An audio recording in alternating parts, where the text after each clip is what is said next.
हरे कृष्ण, राधे राधे। आप सभी को अपरा एकादशी की बहुत बहुत शुभकामनाएं।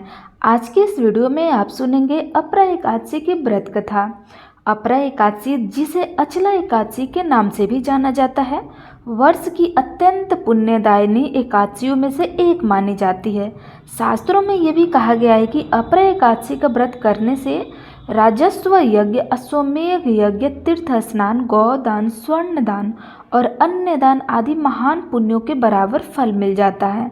यह व्रत उन पापों का भी नाश कर देता है जिन्हें युगों की साधना से भी मिटा पाना कठिन हो। जो व्यक्ति इस दिन उपवास रहकर भगवान विष्णु की आराधना करता है, वह इस जीवन में यश, तेज, कीर्ति, धन और संतोष प्राप्त करता है और मृत्यु के बाद विष्णु लोक को जाता है। इस एकादशी का विशेष महत्व ये भी है कि इसका पुण्य केवल स्वयं तक सीमित नहीं रहता। जो इसे श्रद्धापूर्ण से करते हैं वह अपने पूर्वजों को भी उन्नति दिला सकते हैं और भटकती आत्माओं को भी मुक्ति दिला सकते हैं। जैसे ही धर्म की बात आती है, गगन में घंटियां गुजने लगती है और आकाश में दिव्य रथ की आहट सुनाई देती है। स्वर्णिम पहियों से सजा हुआ रथ, जिसके रथारूढ़ हैं स्वयं श्री कृष्ण।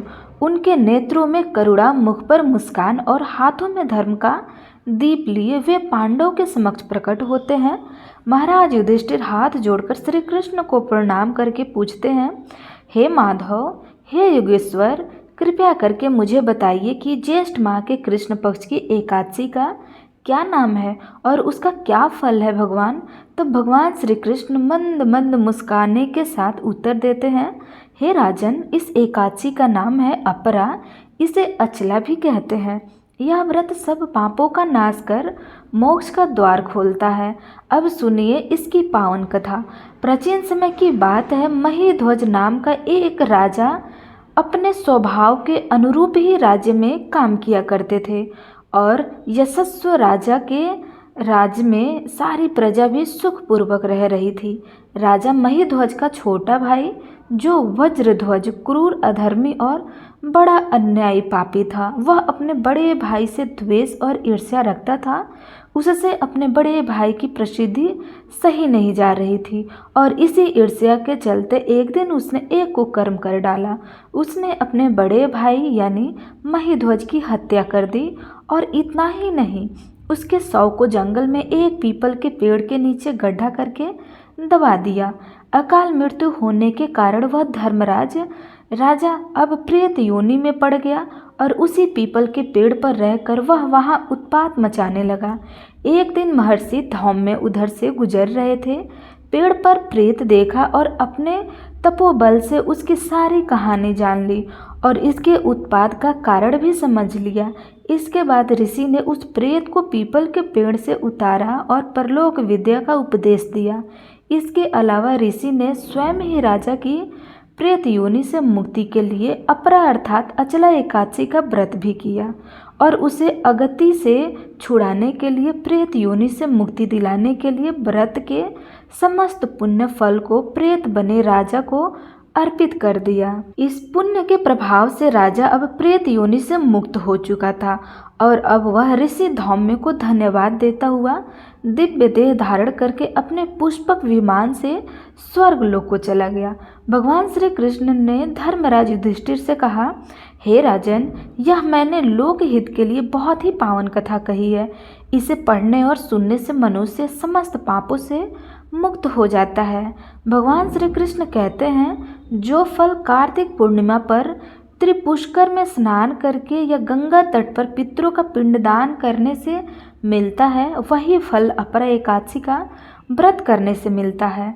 मकर के सूर्य में प्रयाग के स्नान से, शिवरात्रि का व्रत करने से, सिंह राशि के बृहस्पति में, गोमती नदी के स्नान से, कुंभ में और केदारनाथ के दर्शन या बद्रीनाथ के दर्शन से, सूर्य ग्रहण के कुरुक्षेत्र के स्नान के स्वर्ण दान करने से या फिर अर्थ प्रशुस्ता गोदान से जो फल मिलता है, वही फल अपरा एकादशी व्रत के पुण्य प्रभाव से मिल जाता है। भगवान श्री कृष्ण के अनुसार अपरा एकादशी का व्रत पाप रूपी वृक्ष को काटने के लिए कुल्हाड़ी के समान है और इस एकादशी का व्रत और भगवान का पूजन करने से मनुष्य सब पापों से छूटकर अंत में बैकुंठ धाम को चला जाता है। भगवान श्री कृष्ण ने इस कथा को समाप्त करते हुए अप्रय एकादशी के महात्म्य का वर्णन प्रारंभ किया। भगवान ने कहा, ज्येष्ठ माह के कृष्ण पक्ष में आने वाली इस अप्रय एकादशी के पालन करने वाला व्यक्ति ऐसे जघन्य पापों से मुक्ति प्राप्त करता है जो अत्यंत गंभीर होते हैं, जैसे कि भ्रूण हत्या, ब्रह्म हत्या, अनैतिक संग, झूठ बोलने, झूठी गवाही देना, संपत्ति की इच्छा से वेदों का अध्ययन और अध्यापन करना, अपने मर्जी से मनगढ़ंत ग्रंथ लिखना यानी झूठा शास्त्र बनाना, ज्योतिषी द्वारा किसी को ब्रह्मांड झूठा वैद्य बनकर लोगों को ठगना आदि भयंकर पाप भी अप्रय एकादशी के व्रत से नष्ट हो जाते हैं। युद्ध क्षेत्र से भागे हुए क्षत्रियों को नरक की प्राप्ति होती है, किंतु अप्रय एकादशी का व्रत करने से उसे भी स्वर्ग की प्राप्ति हो जाती है। गुरु से विद्या अर्जित करने के बाद जो शिष्य अपने ही गुरु की निंदा करते हैं वे अवश्य ही नरक में जाते हैं। अप्रय एकादशी का व्रत करने से इनके लिए स्वर्ग जाना संभव हो जाता है। तीनों पुष्करों में स्नान करने से अथवा कार्तिक महीने में स्नान करने से या फिर गंगा जी के तट पर पितरों को पिंडदान करने से जो फल प्राप्त होता है वही फल अप्रय एकादशी का व्रत करने से प्राप्त हो जाता है। बृहस्पतिवार के दिन पवित्र गोमती नदी में स्नान करने से, कुंभ में श्री केदारनाथ जी के दर्शन करने से तथा बद्रीनाथ आश्रम में निवास करने से और सूर्य तथा चंद्र ग्रहण के समय कुरुक्षेत्र में स्नान करने से जो फल सिंह राशि वाले को प्राप्त होता है वह फल अप्रय एकादशी के व्रत के समान होता है। जो फल हाथी घोड़े के दान से तथा यज्ञ के स्वर्ण दान से मिलता है वही फल एकमात्र अप्रय एकादशी का व्रत रखने से मिल जाता है। गौ तथा भूमि या स्वर्ण के दान का भी फल इसके समान होता है। पाप रूपी वृक्षों को काटने के लिए अप्रय एकादशी का व्रत कुल्हाड़ी के समान है तथा पाप रूपी अंधकार को दूर करने के लिए सूर्य के समान है। इसलिए मनुष्य को इस पवित्र एकादशी का उपवास अवश्य ही रखना चाहिए। यह व्रत सभी व्रतों से में उत्तम है। अप्रय एकादशी के दिन श्रद्धा और विश्वास के साथ भगवान श्री हरि का पूजन करना चाहिए, जिससे अंत में श्री विष्णु लोक की प्राप्ति होती है। भगवान श्री कृष्ण कहते हैं, हे युधिष्ठिर, मैंने यह अप्रय एकादशी की कथा लोकहित के लिए कही है। इसके पठन और श्रवण से सभी पाप नष्ट हो जाते हैं। जैसे ही भगवान श्री कृष्ण ने अप्रय एकादशी की पावन कथा पूर्ण की, युधिष्ठिर महाराज की आंखों में श्रद्धा के भाव झलक उठे। सभा में उपस्थित हर श्रोता श्री कृष्ण के श्री मुख से निकली हर पंक्ति को हृदय में उतार चुका था। भगवान श्री कृष्ण ने कहा, जो व्यक्ति श्रद्धा से अप्रय एकादशी का व्रत रखते हैं और इसकी कथा का श्रवण करते हैं वह समस्त पापों से मुक्त होकर उत्तम लोक को प्राप्त कर लेता है। यह व्रत समर्पण की परीक्षा है और भक्ति का प्रमाण भी है। फिर उन्हें अपना दिव्य रथ संभालना शंखनाद हुआ और धीरे धीरे श्री कृष्ण का रथ आकाश में विलीन होने लगा। एक दिव्य स्वर वातावरण में गूंजती हो रहा था, हरे कृष्ण कृष्ण कृष्ण हरे हरे, हरे राम राम राम हरे हरे। हे श्री हरि विष्णु, हमारे द्वारा किया गया यह व्रत, यह कथा श्रवण आपको समर्पित है। आप हमारे पापों को क्षमा करें, हमें जीवन में धर्म, भक्ति और मोक्ष का पथ दिखाएं। लेकिन एकादशी की कथा का पूर्ण फल तभी मिलता है जब हम एकादशी माता की कथा का श्रवण करते हैं। 11 माता अर्थात एकादशी माता की कथा श्रद्धा से सुनने पर न केवल व्रत का पुण्य कई गुना बढ़ जाता है, बल्कि माता स्वयं भक्तों के जीवन को कष्टों से मुक्त करती हैं और व्रत को सिद्ध करती हैं। तो आइए एकादशी की कथा से पहले हम सभी नमन करें एकादशी माता की, जिन्होंने इस धर्म मार्ग को मानव जीवन में उतारा। एक बार देव ऋषि नारद जी बैकुंठ लोक को गए। वहाँ उन्होंने भगवान श्री लक्ष्मी नारायण जी को प्रणाम किया। फिर नारद जी ने श्री हरि से कहा, प्रभु, अब धरती पर आपका प्रभाव कम हो रहा है। धर्म पर चलने वाले को कोई अच्छा फल नहीं मिल रहा। जो पाप कर रहे हैं उनका भला हो रहा है। तब श्री हरि कहने लगे, ऐसा नहीं है देव ऋषि, जो भी हो रहा है सब नियति के कारण हो रहा है।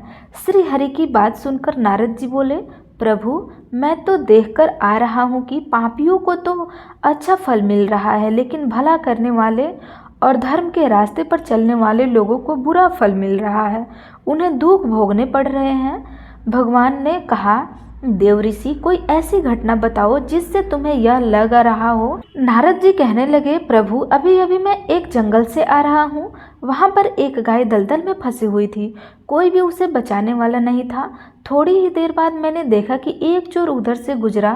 दलदल में फंसी हुई गाय को देखकर वहाँ रुका तक नहीं, बल्कि उस गाय पर पैर रखकर वह दलदल से भरा हुआ गड्ढा लांघ कर आगे निकल गया। आगे गया तो उस चोर को सोने की मोहरों से भरी एक थैली मिली। थोड़ी ही देर बाद वहां पर एक साधु महाराज आए।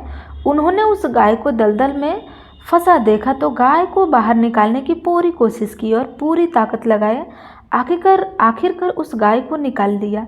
गाय को बाहर निकालने के प्रयास में वह साधु महाराज खुद दलदल से लथपथ हो गए थे। जब वह साधु महाराज आगे बढ़े तो एक गड्ढे में गिर गए और उन्हें चोट लग गई। प्रभु अब आप ही बताइए, यह कौन सा न्याय है। नारद जी की पूरी बात सुन लेने के बाद श्री हरि बोले, देव ऋषि यह सही हुआ। जो चोर गाय पर पैर रखकर भाग गया था उसकी किस्मत में तो एक खजाना था, लेकिन उसके इस पाप के कारण उसे केवल कुछ मोहरे ही मिल पाई। वही साधु महाराज ने गड्ढे में इसलिए गिरना पड़ा क्योंकि उनके भाग्य में उस समय मृत्यु लिखी हुई थी, लेकिन एक गाय को बचाने के कारण दलदल से बाहर निकालने के कारण उनके पुण्य बहुत अधिक बढ़ गए और उनकी मृत्यु बस एक छोटी सी चोट से बदल गई। इंसान के कर्म से ही उसका भाग्य तय होता है देव ऋषि, इसलिए अच्छे कर्म करना कभी भी नहीं छोड़ना चाहिए। श्री हरि की बात सुनकर देव ऋषि नारद मुस्कुराते हुए बोले। हरि की बात सुनकर देव ऋषि नारद मुस्कुराते हुए प्रभु को प्रणाम करते हुए नारायण नारायण कहकर प्रभु की रचाई हुई सृष्टि की अन्य लीलाएं देखने के लिए चल पड़े। प्रेम से बोलिए श्री लक्ष्मी नारायण भगवान की जय। अब सुनिए एकादशी माता की कथा। इस कथा को सुनने से ही एकादशी का व्रत पूरा माना जाता है। श्रोताओं, एक बार एक बूढ़ी माँ ने एकादशी उपवास रखी थी। बड़े ही भक्ति भाव से वह एकादशी की पूजा किया करती थी। वे बूढ़ी हो चुकी थी। उन्हें वृद्धावस्था में कोई भी ऐसी वस्तु नहीं चाहिए थी जो कि एकादशी उपवास रखती हो, क्योंकि एकादशी का उपवास रखने से तो श्री हरि की कृपा से सब कुछ मिल जाता है। वे बूढ़ी माँ तो अपने बच्चों के लिए, अपने परिवार की सुख सुविधा के लिए इतना कठिन व्रत रखती थी। वे दिन भर तो बड़ा कठिन मन करके और अपने प्यास को किसी तरह से रोक रही, क्योंकि एकादशी के व्रत में वह जल की एक बूंद भी ग्रहण नहीं करती थी। द्वादशी को ही जल पीकर वह अपने व्रत का पारण किया करती थी। दिन भर उन्होंने किसी प्रकार अपने मन को संयमित रखा, पूजा पाठ की, व्रत की कथा सुनी और फिर पंडित जी को मिट्टी के एक पात्र में भरकर पानी और मौसमी फल दान दिए। दोना भरकर शक्कर भी वितरित की। उन्होंने गर्मी के कारण बड़ी बेचैनी हो रही थी। एक तो निराहार और निर्जल रहकर उपवास रखा था और ऊपर से प्यास भी अधिक सता रही थी। इसी कारण उन्होंने सोचा कि चलो पानी में बैठ जाऊं, शायद थोड़ी शांति मिले। यह सोचकर वह पानी में बैठ रही। पानी में बार बार कुल्ला करती और मुंह हाथ धोती रही। तब कहीं जाकर उन्हें थोड़ा बहुत चैन मिला। एक तो धूप तेज पड़ रही थी, इसी कारण बूढ़ी माई का मुंह सूजा हुआ था। बूढ़ी माई बड़ी बेचैन हो रही थी। एक तो बुढ़ापा, दूसरा यह भयंकर गर्मी। बुढ़ापे की तो स्थिति ही कुछ ऐसी होती है, बड़ी मुश्किल से धीरज बन पाता। अब किसी प्रकार रो धोकर दिन कटवाया। अब बूढ़ी माँ के सामने पहाड़ सी लंबी रात थी, जिसका कट पाना बड़ा ही मुश्किल दिखाई दे रहा था। चरपाई पर पड़ी हुई बूढ़ी माई को किसी प्रकार की शांति नहीं मिल रही थी। बार बार प्यास के मारे गला सूखा जा रहा था और वे इस प्रकार बेचैन होकर करवटें बदलती जा रही थी। कई बार उठकर वे घर के बाहर जाती, फिर अंदर जाती। उन्हें घर के अंदर शांति मिल रही थी, ना ही बाहर मिल रही थी। वे पड़ी पड़ी एकादशी माता को याद कर रही थी और मन में ध्याती रहती थी कि हे माता, आप मेरी लाज रखिएगा। आप ही मुझे शक्ति दीजिए ताकि मैं भली भांति आपका व्रत पूर्ण कर सकूं और यह पहाड़ सी रात सुकून से बीत जाए। प्यास के कारण बूढ़ी माई की बेचैनी तो बढ़ी जा रही थी। उन्होंने धैर्य रखने का बहुत प्रयास किया, लेकिन आखिरकार उनकी सहनशीलता की सीमा टूट गई और वे घबराकर प्यास के मारे एक कदम चिल्ला पड़ी, बचाओ बचाओ। बूढ़ी माँ का चिल्लाहट सुनकर उनके परिवार के सभी सदस्य उनके आसपास इकट्ठा हो गए और बूढ़ी माई की चरपाई के पास पहुंच गए। सब बोले, अम्मा जी क्या हुआ, आप क्यों चिल्ला रही हो? और जब आपसे व्रत नहीं रखा जाता इस बुढ़ापे में तो इतना कठिन व्रत क्यों कर रही हो? इतना कठिन व्रत क्यों कर रही हो अम्मा? अगर शरीर में ताकत नहीं है तभी तो भक्ति हो पाएगी। आप पानी पी लीजिए। बूढ़ी माँ अपने परिवारजनों से बोली, मेरे तो प्यास के मारे प्राण ही निकल जा रहे हैं। जरा जल्दी से मेरी छाती पर ठंडे पानी की घड़ा तो रख। दो नातिनों ने दौड़कर दादी की छाती पर ठंडे पानी का बर्तन रख दिया। तब वहीं जाकर उन्हें थोड़ा बहुत सुकून मिला, और जब सुकून मिला तो थोड़ी देर के लिए उन्हें अपनी आंखें बंद कर ली। इधर एकादशी माता सोचने लगी, यह तो बुढ़िया माँ लेकिन बड़े नियम से मेरा व्रत रखती है, चलकर इनकी परीक्षा लेनी चाहिए। ऐसा विचार कर एकादशी माता आधी रात को मुर्गा बनकर कुकड़ू कू करने लगी। मुर्गे की टेटर सुनकर बूढ़ी माई जल्दी से उठी और बाहर जाकर आसमान की ओर निहारने लगी। आसमान में तो कहीं भी उन्हें सुबह का तारा नहीं दिखाई दिया। अब वे सोचने लगी कि फिर यह मुर्गा भला क्यों कैसे बोल रहा है। एक तो उसे प्यास लगी थी, अब थोड़ा बहुत उनका मन भी बेचैन होने लगा। आखिरकार उन्होंने यह दृढ़ निश्चय किया कि अब तो मैं इस व्रत को पूर्ण करके ही छोड़ूंगी, फिर चाहे व्रत पूरा होने पर मेरे प्राण ही क्यों न निकल जाए।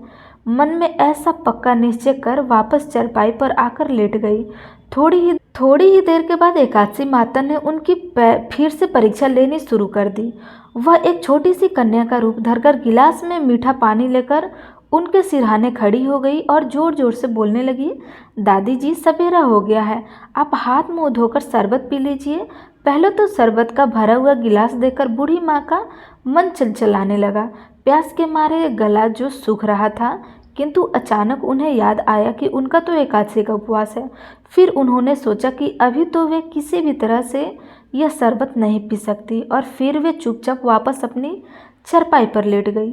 जैसे ही उनकी आंख लगी तभी उन्हें एहसास हुआ कि मानो किसी ने उन्हें पानी से भरे हुए कुएं में पटक दिया हो। वे बहुत देर तक उस कुएं में हाथ पांव चलाती रही, लेकिन इस बीच उन्होंने अपने मुंह में पानी की एक बूंद भी नहीं जाने दी, क्योंकि उनका एकादशी का उपवास था और वे पक्के निश्चय के साथ अपना व्रत पालन करती रही। थोड़ी ही देर में उन्हें ऐसा लगा मानो सामने आग जल रही हो। आग के कारण बड़ी भारी गर्मी लगने लगी। प्यास के मारे उनके प्राण निकलने लगे, लेकिन इतना सब होने के बाद भी बूढ़ी माँ ने पानी की एक बूंद भी नहीं पी।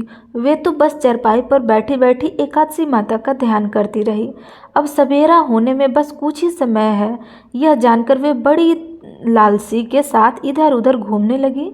एकादशी माता अब तक यह बात अच्छी तरह से समझ गई थी कि इन बूढ़ी माँ को किसी भी प्रकार से अपने व्रत से नहीं टाला जा सकता है। वे इनके सत्य व्रत को भली भांति समझ गई। अब सवेरे हो गया तो बूढ़ी माँ ने स्नान किया, भगवान श्री हरि का पूजन किया, फिर एकादशी माता की कथा सुनी, ब्राह्मणों को दक्षिणा देकर भोजन कराया, तब कहीं जाकर उन्हें जल ग्रहण किया। कन्याओं को भोजन कराने के बाद बूढ़ी माँ ने फिर स्वयं भोजन किया, और उस श्रेष्ठ व्रत के प्रभाव से बूढ़ी अम्मा की आयु में वृद्धि हो गई।